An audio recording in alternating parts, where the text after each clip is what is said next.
Vamos a comenzar con este tema que se denomina valoración preoperatoria y escalas de riesgo. Entonces, ustedes, bueno, los que han estado conmigo, mis preinstructores, pues ya vieron mi presentación, pero las demás personas que no lo han visto, para ustedes, ¿qué creen que es una valoración preoperatoria? ¿O qué vamos a hacer en esta valoración preoperatoria?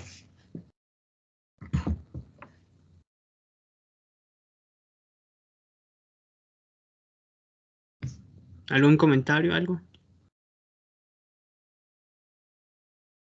Pues se encarga básicamente de analizar el estado físico del paciente, qué tan difícil va a ser su abordaje quirúrgico o anestésico incluso. Ok, sí. Gracias, Iván. ¿Alguien más?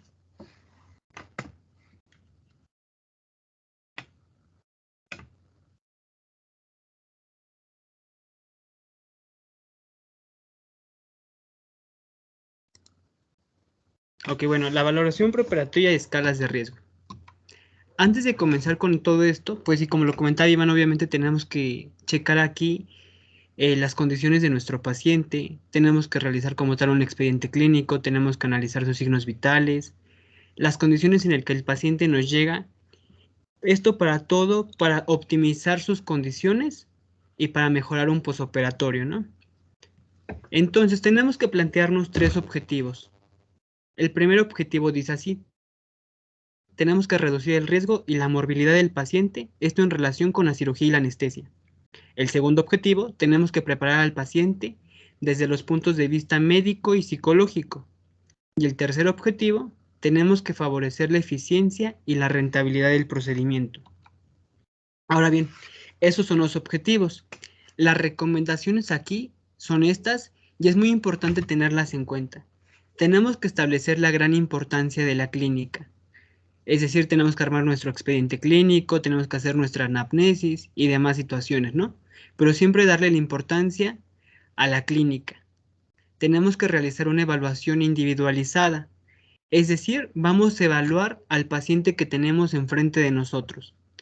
Con ese paciente nos vamos a quedar y a lo mejor tuvimos un caso similar, pero no porque el otro caso haya sido similar van a tener las mismas condiciones o los vamos a tratar de igual forma. No, tiene que ser de forma individualizada. Tenemos que excluir rutinas y estudios multifásicos. Más adelante vamos a checar este apartado. No tenemos que privilegiar ningún aparato o sistema, sino tenemos que realizar una revisión integral. Ahora bien, no tenemos que sustentar la evaluación en el empleo de métodos complejos o costosos. ¿Qué pasa? Que muchas veces hay doctores que simplemente pues no se van como por la parte clínica y lo que pasa es que estos doctores pues mandan muchos estudios, muchos, no sé, con la finalidad de que estos estudios pues les den la respuesta y le digan lo que tiene el paciente, ¿no?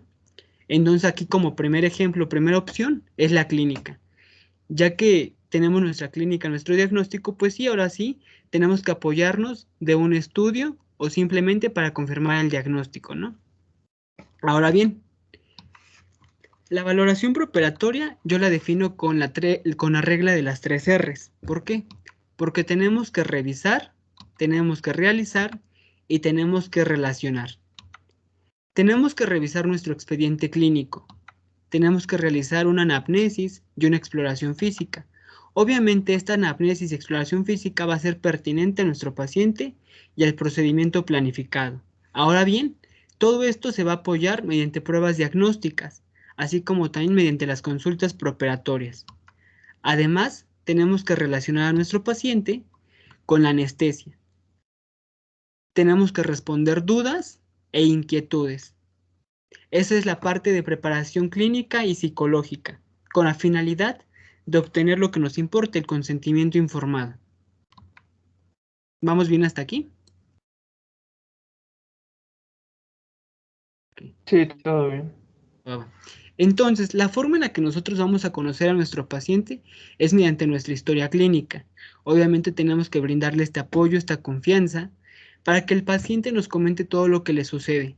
Entonces, ya como sabemos, nuestra historia clínica está conformada por un interrogatorio y una exploración física. Ahora bien, este interrogatorio que incluye, pues como sabemos, incluye la ficha de identificación en el que vamos a colocar el nombre, su sexo, religión, el lugar de nacimiento, su edad, estado civil, ocupación y lugar de residencia. Además, tenemos que interrogar los antecedentes heredofamiliares. También muy importante preguntar por los antecedentes personales no patológicos.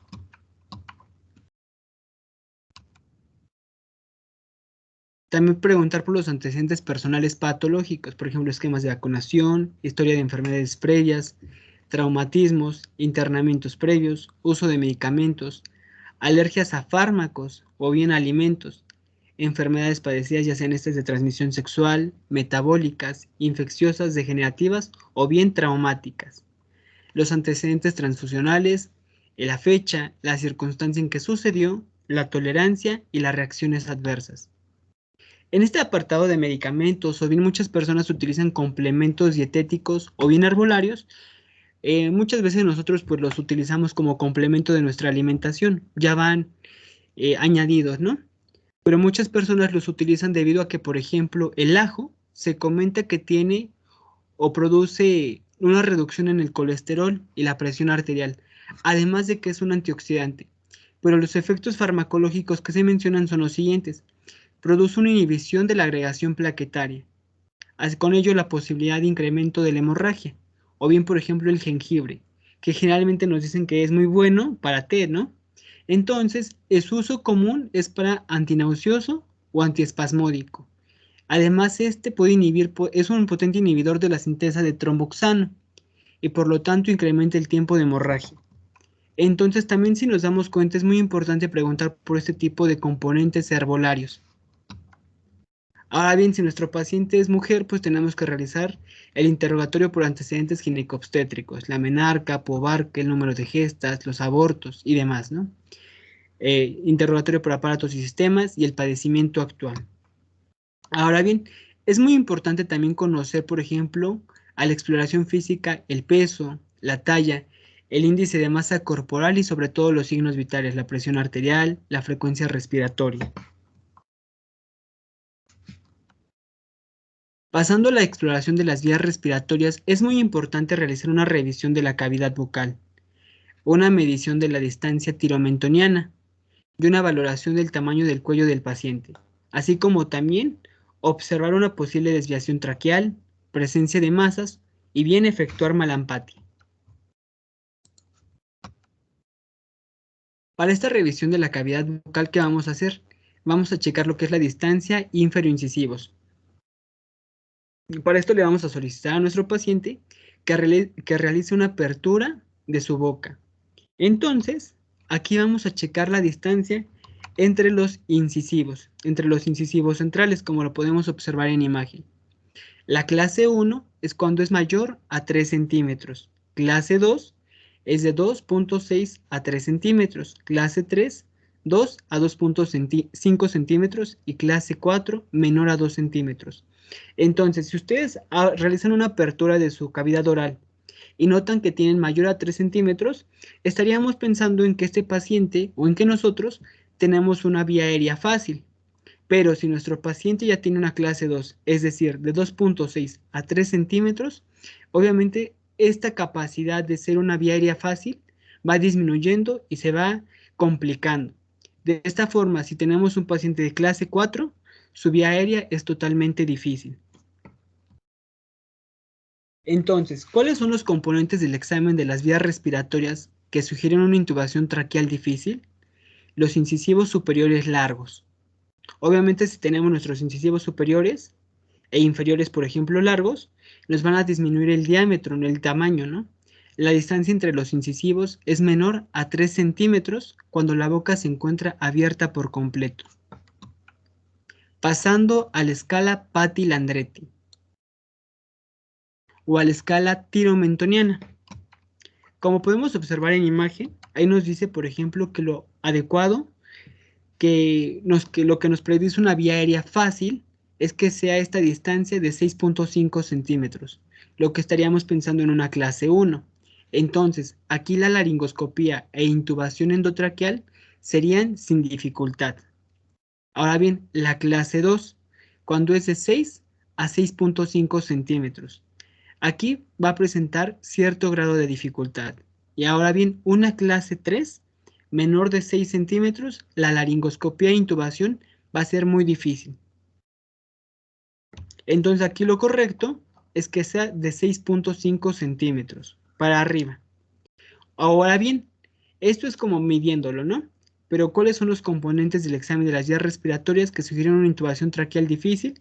Por ejemplo, que la distancia tiromentoniana sea menor a 3 traves de dedo. Incluso ustedes pueden poner sus 3 dedos y checar, ¿no? La distancia que tienen desde el cartílago tiroides hasta el mentón. Si tienen menos de 3, pues posiblemente sea una vía difícil. Pasando a la siguiente, que es la distancia esternomentoniana. Entonces aquí, por ejemplo, la clase 1 es más de 13 centímetros. No tenemos dificultad. Clase 2, de 12 a 13 centímetros. Leve dificultad. Clase 3, de 11 a 12 centímetros. Moderada dificultad. Y clase 4, menos de 11 centímetros. Aquí ya vamos a encontrar que el paciente tiene una vía aérea difícil. Entonces, más de 13 centímetros, sin dificultad. Menos de 11, difícil.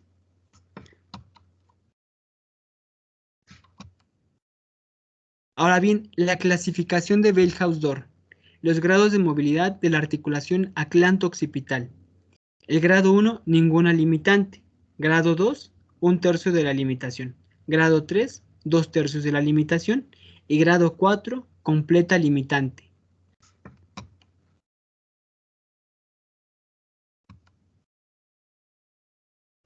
Es muy comentada esta evaluación, que es la evaluación Lemon para intubación difícil. Entonces vamos a ver, por ejemplo, la L, que es mire externamente. Aquí vamos a checar las características conocidas que pueden causar una intubación o ventilación difícil. Por ejemplo, que el paciente tenga una boca o mandíbula pequeña, que tenga una sobremordida grande, o bien que tenga un traumatismo facial. Entonces aquí, de acuerdo a esta evaluación, tenemos que observar. Si notamos todo esto, nos va a predecir una vía aérea difícil. Pasando a la E, que es evalúe la regla de las 3-3-2. Esto, por ejemplo, aquí tenemos que checar nuevamente la distancia entre los dientes incisivos. Como sabemos, tiene que ser de 3 centímetros, mayor a 3 centímetros. Ahora bien, también tenemos que checar la distancia entre el hueso yoides y el mentón, el cual debe ser de al menos 3 dedos. Y la distancia entre la muesca tiroidea y el piso de la boca debe ser de al menos 2 dedos.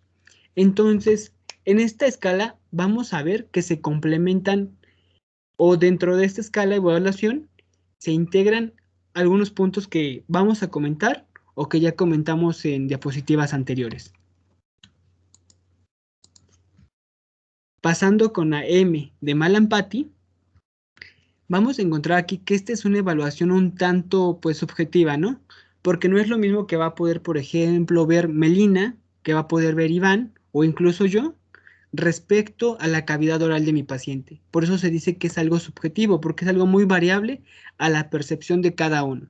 Entonces, ¿cuáles son las estructuras que vamos a evaluar? Tenemos que evaluar el paladar duro, el paladar blando, la úvula, el pilar anterior, el pilar posterior, las fauces, las amígdalas e incluso la lengua. Ahora bien, aquí también vamos a tener varios apartados. Por ejemplo, en la clase 1, si nos damos cuenta, estamos observando la mayoría de estas estructuras orales.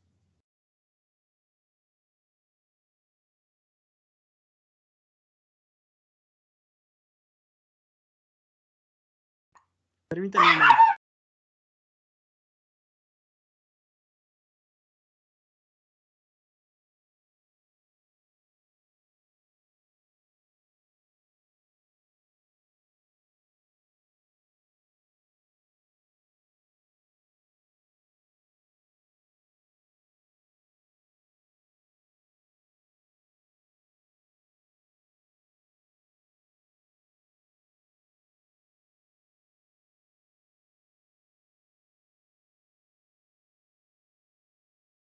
Ok, vamos a continuar, perdón por la interrupción. Entonces, en esta que es la clase 1, aquí si nos damos cuenta, observamos lo que es el paladar blando, las fauces, la úvula y los pilares. Esta es una pequeña imagen, pero aquí podemos observar, por ejemplo, la imagen, ¿no? O sea, ¿cómo lo podemos observar? Que aquí es la clase 1 y vemos la totalidad de las estructuras. Ahora bien, en la clase 2, si nos damos cuenta, se van reduciendo las estructuras que podemos observar. Por ejemplo, aquí nada más observamos el paladar blando, las fauces y parte de la úvula.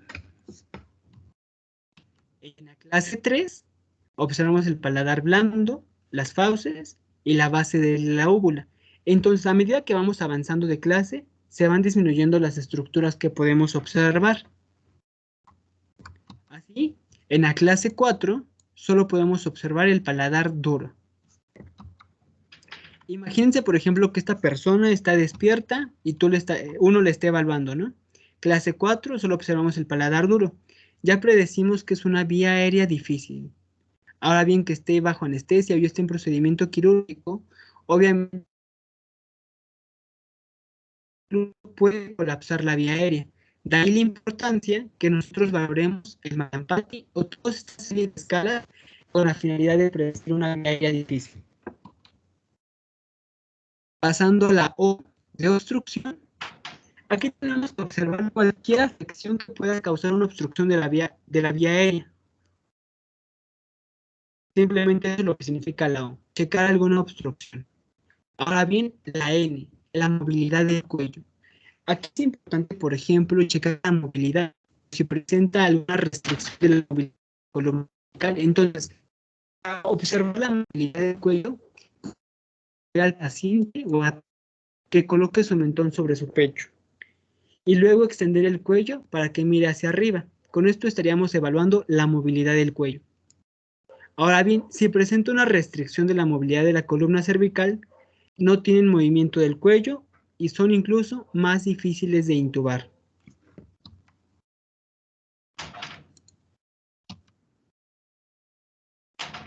Y aquí, por ejemplo, en esta pequeña tabla podemos observar todos los componentes que hemos mencionado a lo largo de estas diapositivas, pero de forma más sintetizada. Entonces, por ejemplo, en el punto 1, incisivos superiores largos. Ya vimos que tiene que ser mayor a 3 centímetros.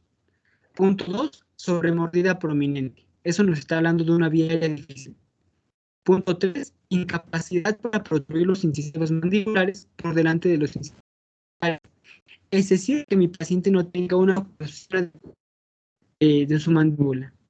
La diferencia entre los incisivos es 9 centímetros. Cuando se está completo, aquí tiene centímetros. Es visible cuando se protruye la lengua con el paciente en posición sentada. La forma del paladar con un arco muy pronunciado o muy mandibular inapropiada. Distancia mentoniana menor a 3 través del dedo. Cuello corto, cuello grueso. Arco limitado de movimiento de cabeza y cuello. Ahora bien, me acordé un poquillo tarde. Mis apuntes de anatomía, bueno, pero pues los voy a resumir rápidamente. Tres técnicas asociadas a una vía difícil. Por ejemplo, que el paciente tenga como esta parte de innovaciones previas, por ejemplo, respiratorios, problemas dentarios, artritis reumatoide, coagulopatía, síndromes congénitos, diabetes mellitus, patologías obvias y obesidad. ¿Ok? Ahora bien,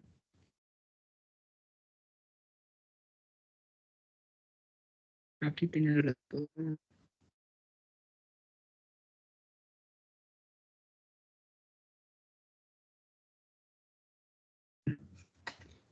Además podemos tener, por ejemplo, como pueden hacer incluso una pequeña anotación de situaciones que predicen una vía aérea difícil. Dificultad para la ventilación con mascarilla.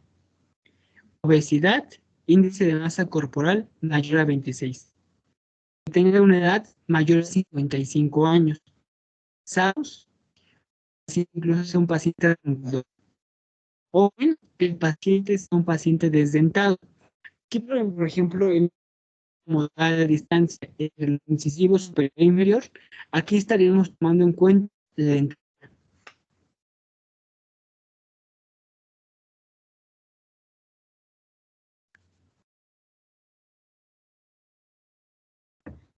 Además, es importante tener como esta parte, ¿no? La parte cardiorrespiratoria y evaluar. Tenemos que evaluar el murmullo vesicular, la auscultación de ruidos cardíacos y explorar extremidades en busca de presencia o ausencia de pulsos. Si bien tenemos gran cantidad de exámenes de laboratorio y de acuerdo a la literatura pues nos presenta estos, ¿no? Que son la determinación del grupo sanguíneo y RH, citología hemática, química sanguínea de 3 elementos, determinación de proteínas en sangre, examen general de orina, tiempo de sangrado, prueba de ELISA y reacción BDRL. Si nos damos cuenta pues son una gran cantidad y tenemos gran variabilidad de estudios de exámenes de laboratorio, pero pues no siempre los tenemos que mandar y los tenemos que adecuar a nuestro paciente. Y entonces aquí nos encontramos esta pequeña ilustración que, como les comentaba, generalmente muchas veces mandamos muchos estudios de laboratorio sin tomar en cuenta la clínica. Y entonces, ¿qué dice el doctor? Pues a mí me vale, para más seguro yo voy a seguir pidiendo estudios de laboratorio. Algo que es incorrecto. Y de ahí la parte de basarnos sobre todo en la parte clínica. Ahora bien, esta parte de exámenes de rutina. De acuerdo a la literatura nos comenta que hablar de exámenes de rutina es algo inadecuado. ¿Por qué? Porque rutina significa hacer las cosas por costumbre, es decir, hacerlas por mera práctica y sin razonarlas. Lo general o lo correcto es decir, exámenes generales de laboratorio. Y de aquí la importancia porque, por ejemplo, nosotros estamos tratando enfermos y no enfermedades. Y entonces encontré este pequeño artículo que nos habla de quizá Hipócrates prendió la mecha y la cultura occidental hizo el resto. Es quizás porque la cultura occidental ha perdido su interés en la tradición oral. ¿Qué habilidades como escuchar, apreciar e interpretar los relatos de los pacientes son raramente valorados como habilidades clínicas claves en los currículos médicos? Incluso, actualmente hay mucho énfasis en entrenar al estudiante para que adquiera la habilidad de expresar el problema de un paciente en un formato estructurado y estandarizado. Se ha visto que en algún punto entre el primer y el último año de la educación médica, los estudiantes intercambian una facilidad innata para evaluar y apreciar las narrativas de los pacientes, por la capacidad aprendida de construir una historia clínica. Nuestro método sirve solo para captar una parte de la realidad y transformarla en algo procesable. La medicina despersonalizó al paciente, se le quitó aquello que lo distingue. En medicina no hay enfermedades, sino enfermos. A medida que se avanza en tecnología médica, se retrocede en humanismo médico. El conocimiento de la enfermedad creció exponencialmente. Sin embargo, el conocimiento acerca de cómo sufren las personas la enfermedad sigue siendo casi el mismo que en los tiempos de Hipócrates. Hoy día, como siempre, los pacientes siguen tratando de narrarnos sus dolencias, mientras los médicos tan solo podemos observarlo todo de la enfermedad. Suponemos que la culpa fue de Hipócrates.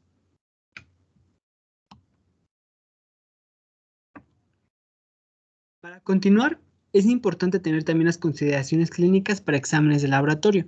Y entonces, dentro de todo esto, pues, tenemos una gran cantidad de indicaciones. Obviamente hay más, pero estas son como las principales. Por ejemplo, una biometría hemática.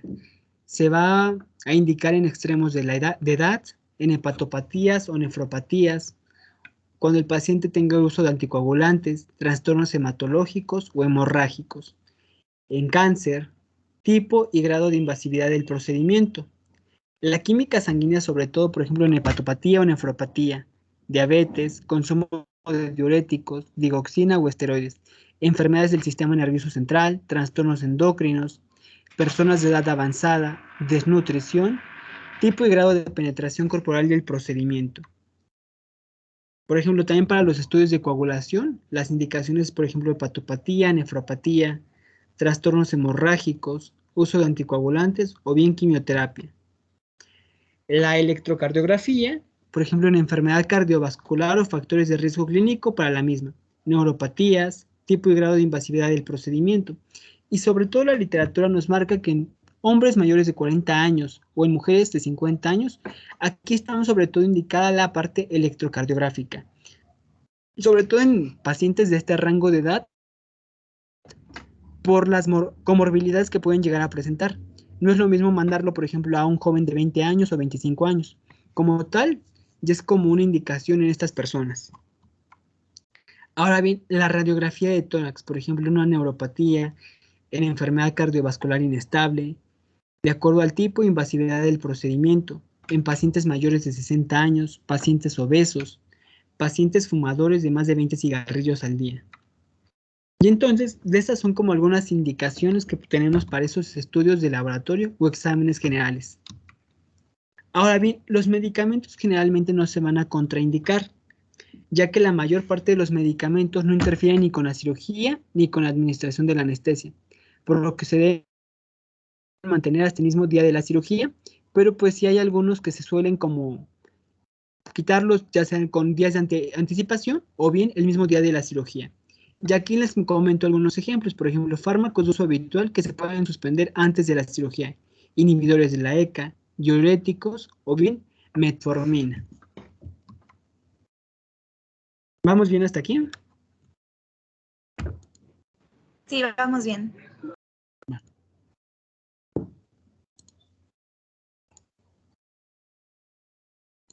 Vamos a pasar con esta parte del riesgo quirúrgico.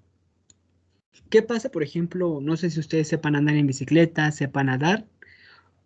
Por ejemplo, haciendo alusión como a esta parte, ¿no? De lo que pasábamos de pequeños, teníamos, por ejemplo, miedo para andar en bicicleta, ¿no? Sabíamos que al subirnos a la bicicleta posiblemente nos íbamos a caer y nos íbamos a raspar.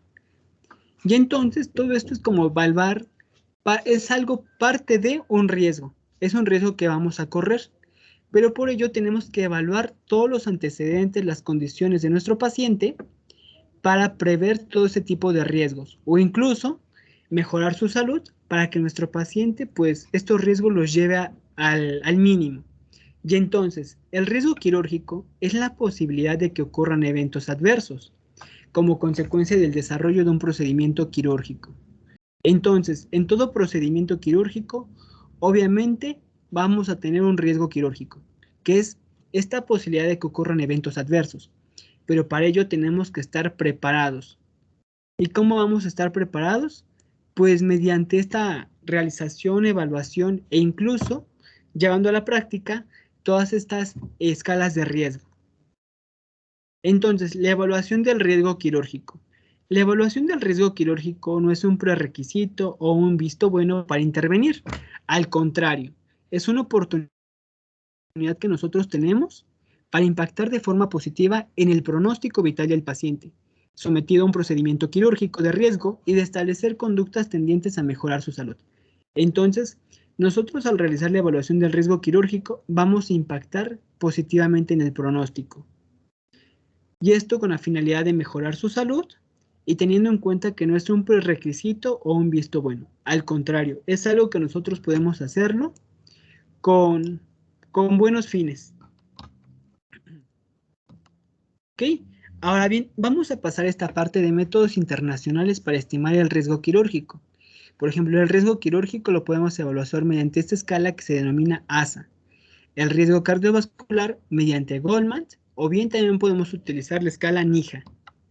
Ahora bien, los métodos para realizar lo que es el riesgo respiratorio, encontramos Castorena y el riesgo tromboembólico, también denominado Castorena. Vamos a comenzar con esta que es la ASA. La escala para valorar lo que es el riesgo. Esta escala no tiene en cuenta como tal la edad del paciente, ni el tipo de cirugía, pero tiene en cuenta comorbilidades que el paciente pueda presentar. Entonces, aquí vamos a encontrar la clase 1, clase 2, clase 3, clase 4 y clase 5. En la clase 1 hay que tener en cuenta que nuestro sujeto, nuestro paciente, es una persona normal, es decir, tiene una afectación localizada. Entonces, entre comillas, es un paciente sano, con una, por ejemplo, una hernia inguinal o una mujer con fibrosis uterina. O sea, tiene una afectación localizada, como aquí lo podemos encontrar, la hernia inguinal, ¿no? Pero de ahí en fuera, sí está enfermo, pero no está grave, no es una urgencia o una emergencia. Y más adelante vamos a hablar de cuando se vuelve una emergencia. La clase 2, por ejemplo, es una enfermedad sistémica leve. o bien es una perturbación ligera a moderada. Aquí, por ejemplo, podemos encontrar lo que es la enfermedad cardíaca no orgánica, diabetes controlada, hipertensión esencial o bien anemia.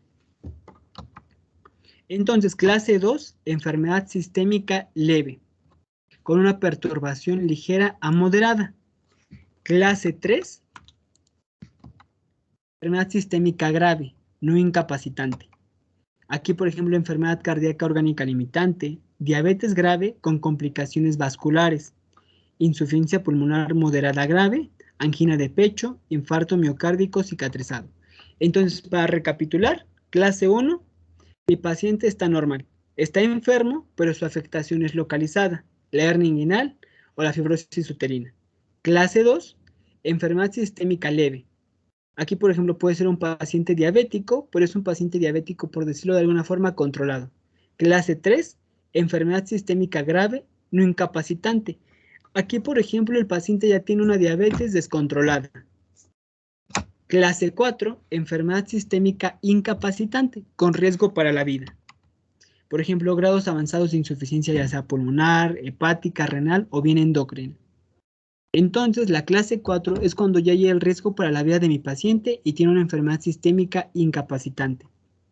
Ahora bien, la clase 5.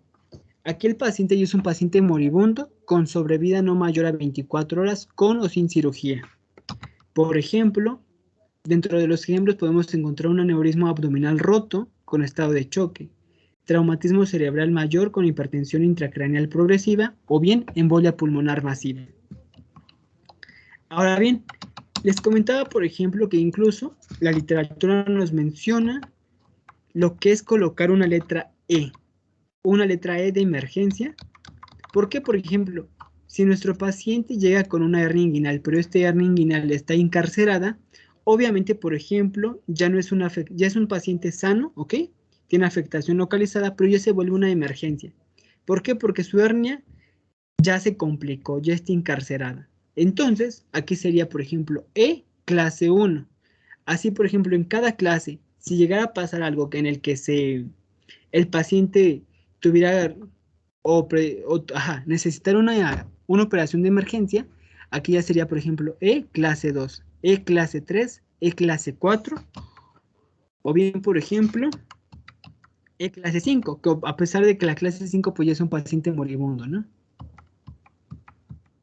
Ahora bien, ya que comentamos todas estas características de cada una de las clases de la escala ASA, vamos a leer este pequeño caso clínico y me van a comentar ustedes en qué clase colocarían a nuestro paciente.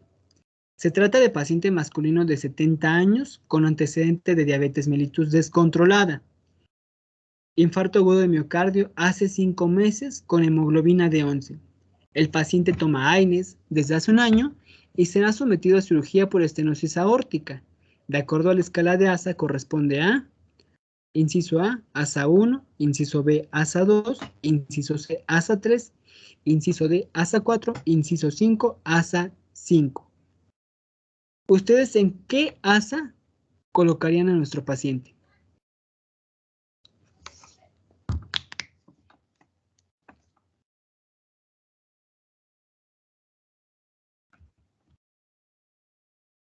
Los escucho.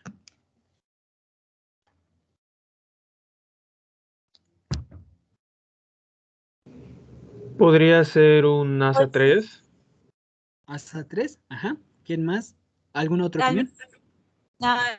vez lo pondría en ASA 4, a lo mejor. También estaba como mi compañero entre ASA 3 y ASA 4.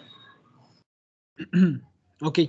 Es que este paciente, por ejemplo, si podemos observar, ya está como en un periodo entre ASA 3 y ASA 4, ya tirándole más a la ASA 4. ¿Por qué?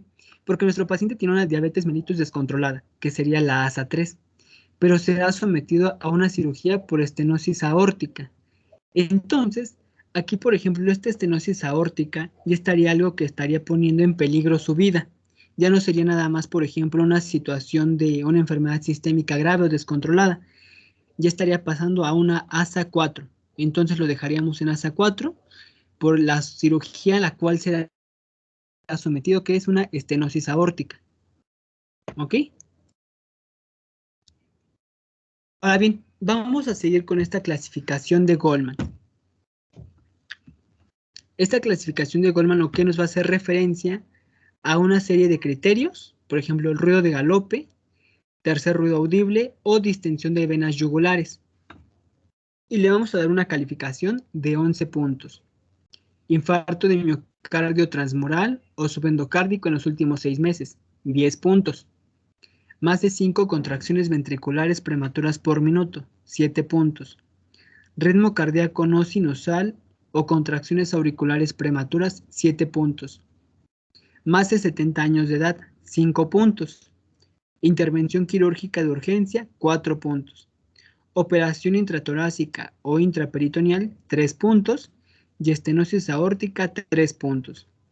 Mal estado general por anormalidades electrolíticas, insuficiencia renal, gases en sangre normales o bien enfermedad hepática, 3 puntos.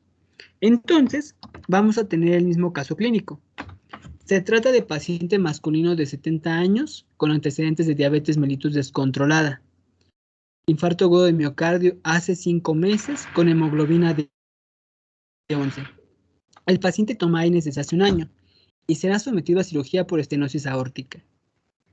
De acuerdo a la escala de Goldman, el paciente anterior corresponde a qué clase. Entonces, para esto tenemos que ir comparando los antecedentes que el paciente tiene con los criterios. Entonces, el primer criterio que tenemos en relación es que el paciente tiene más de 70 años de edad. Bueno, en este caso tiene 70 años, pero está dentro del rango, ¿no? Tiene 5 puntos. Siguiente criterio, infarto de miocardio. Tiene el antecedente de infarto agudo de miocardio hace 5 meses. Ahora bien, una operación intratorácica o intraperitoneal. Será sometido a una cirugía por estenosis aórtica, lo cual nos da 3 puntos. En la causa de esta cirugía intratorácica es por estenosis aórtica, enfermedad que nuestro paciente padece y razón por la cual será sometido a cirugía. Ahora bien, si nosotros realizamos la sumatoria, tenemos 10 más 5 más 3 más 3 igual a 21. Lo vamos a colocar en una clase 3. ¿Por qué? Porque tenemos un total de 21 puntos y si nosotros nos vamos aquí a nuestra tabla, tenemos por ejemplo el rango de 13 a 25, rango en el cual nuestro paciente estaría entrando. Entonces, el paciente tiene una 11% de riesgo de complicación cardíaca y tiene 7% de riesgo de muerte. Y de esta forma nosotros vamos utilizando nuestras escalas de riesgo. Ahora bien, la clasificación de NIHAN. Aquí esa sobre todo la vamos a utilizar para pacientes o valoración, por ejemplo, de la insuficiencia cardíaca. Y entonces aquí tenemos 4 clases y las vamos a basar en las limitaciones de la actividad física del paciente, esas ocasionadas por los síntomas cardíacos. Por ejemplo, en la clase 1, el paciente tiene enfermedad cardíaca asintomática. Y entonces esto le va a conferir el 3% de riesgo de edema pulmonar, 5% riesgo de insuficiencia cardíaca. Ahora bien, clase 2 es un paciente asintomático en reposo y los síntomas se van a presentar con actividad habitual. Tiene 7% de riesgo de edema pulmonar y 7% de riesgo de insuficiencia cardíaca. Ahora bien, la clase 3 es un paciente asintomático en reposo, síntomas con mínima actividad. 6% de riesgo de edema pulmonar y 18% de riesgo de insuficiencia cardíaca. Ahora bien, clase 4, síntomas aún en reposo. Riesgo de edema pulmonar 25% y riesgo de insuficiencia cardíaca 31%.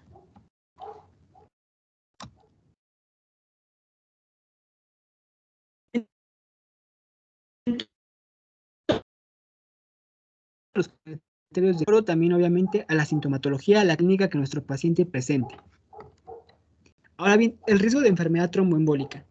¿Cuáles son los factores de riesgo de enfermedad tromboembólica? Por ejemplo, que el paciente esté inmovilizado en cama por más de 7 días. Uso de anticonceptivos orales, fibrilación auricular o insuficiencia cardíaca, traumatismo pélvico o de cadera, obesidad mayor de 20%, neoplasias, deficiencia de antitrombina 2, policitemia, eritrocitosis o trombocitosis. Además, también se menciona, por ejemplo, antecedentes de enfermedad tromboembólica previa, hemocistinuria, insuficiencia venosa.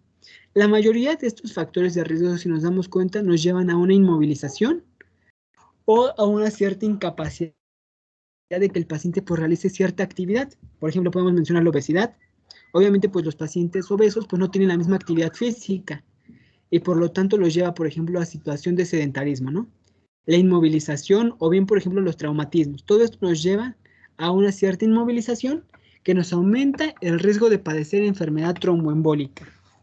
Ahora bien, ya que conocemos cuáles son los factores de riesgo, es importante tener en cuenta los criterios. Y aquí se los voy a comentar. Intervención de próstata, cadera o de fémur, 15 puntos. Nos lleva a inmovilización.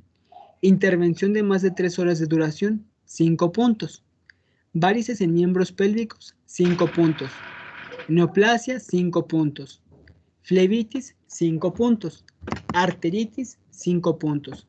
Cardiomegalia o fibrilación auricular, 5 puntos. Intervención con duración menor a 2 horas, 1 punto. Reposo prolongado, 1 punto. Recibe estrógenos o progestágenos, 1 punto. Diabetes mellitus, 1 punto. Enfermedad pulmonar, 1 punto. Enfermedad cardíaca, sobrepeso del 20% más, 50 años de edad o más, y del sexo femenino, todo esto 1 punto. Entonces, obviamente vamos a ir evaluando a nuestro paciente y vamos a ir palomeando los criterios que cumple. El riesgo mínimo, 5 puntos. Riesgo medio, 6 a 14 puntos. Riesgo alto, 15 o más puntos. Y de esta forma nosotros vamos a ir evaluando si nuestro paciente tiene riesgo de padecer una enfermedad tromboembólica.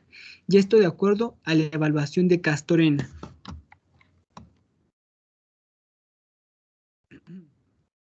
Nosotros podemos revisar rápidamente cuáles son la valoración preoperatoria y escalas de riesgo. No sé si tengan alguna duda, algún comentario o algo que hayan leído y no haya comentado.